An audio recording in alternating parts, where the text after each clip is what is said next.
Dark mic hub में आपका स्वागत है। आज हम आपको सुनाने जा रहे हैं एक चुड़ैल और साधु की प्रेम कथा। तो दोस्तों, वीडियो को आगे देखने से पहले आपसे छोटी सी विनती है कि वीडियो को लाइक और चैनल को सब्सक्राइब जरूर करें। कहते हैं, जंगल की हर रात में एक अधूरी कहानी छिपी होती है और हर मठ में कोई ऐसा साधु जो कभी इंसान था। उत्तराखंड की ऊंची पहाड़ियों के बीच देवदार के घने जंगलों में एक पुराना मठ था जिसे लोग महाकाल आश्रम कहते थे। वहीं रहता था एक साधु, स्वामी वेदानंद। कहा जाता था उसने संसार का हर मोह छोड़ दिया था। न परिवार, न प्रेम, न इच्छा, बस भक्ति और मौन। पर कहते हैं ना, मौन भी कभी कभी चीख उठता है। और वो दिन आया अमावस की रात में।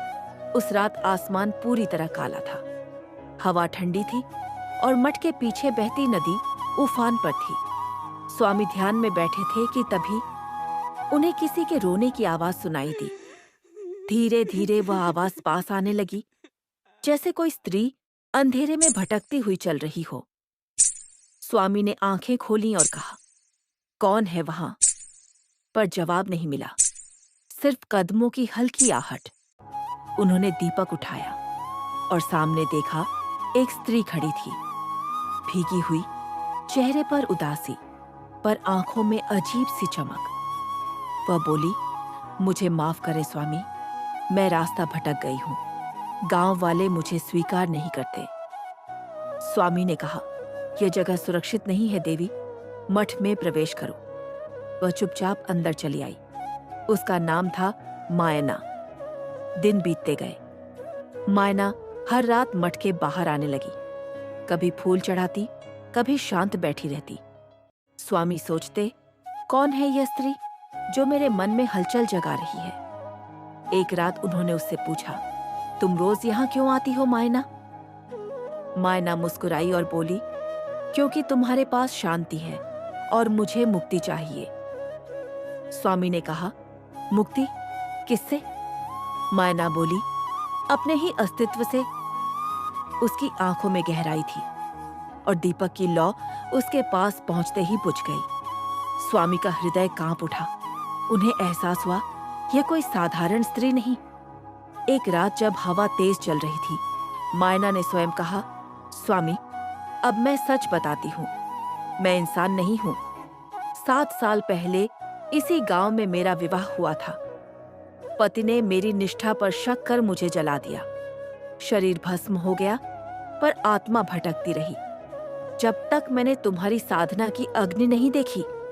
स्वामी स्तब्ध रह गए। वह बोली, अगर प्रेम पाना चुड़ैल होना है तो हाँ, मैं चुड़ैल हूं। स्वामी मौन थे। उन्हें भय नहीं हुआ, बल्कि करुणा और शायद प्रेम महसूस हुआ। अब हर रात वह ध्यान में बैठते और मायना उनके सामने प्रकट होती, कभी स्वप्न में, कभी सच में। धीरे धीरे उनकी साधना में विराम आने लगा। लोग कहने लगे, स्वामी पर किसी आत्मा का साया है। मठ में अजीब बातें होने लगी। दीपक अपने आप बुझ जाते और रात को घंटियां बिना हवा के बज उठती। एक दिन उनके गुरु अघोरनाथ मठ में लौटे। उन्होंने कहा, वेदानंद, यह साधना नहीं, यह मोह है। तू जिस आत्मा से प्रेम करता है उसी के साथ बंध रहा है। मुक्ति तभी मिलेगी जब तू उसे भी मुक्त करेगा। स्वामी चुप रहे, पर उनके मन में एक तूफान था। फिर आई अमावस की रात, वही रात जिसने सब कुछ बदल दिया। स्वामी नदी के तट पर पहुंचे, जहां मायना खड़ी थी। वह मुस्कुरा रही थी, पर उसकी आंखों में आंसू थे।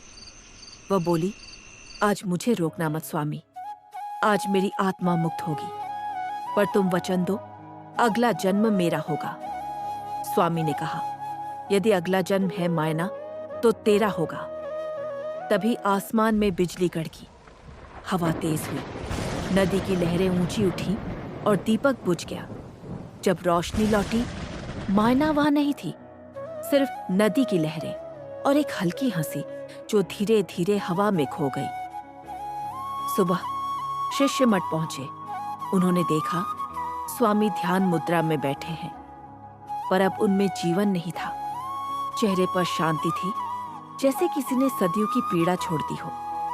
लोग कहते हैं अमावस की रात में आज भी उस मठ में दीपक अपने आप जल उठते हैं, और कोई देख ले तो नदी किनारे एक साधु और एक स्त्री दीपक प्रवाहित करते दिखते हैं।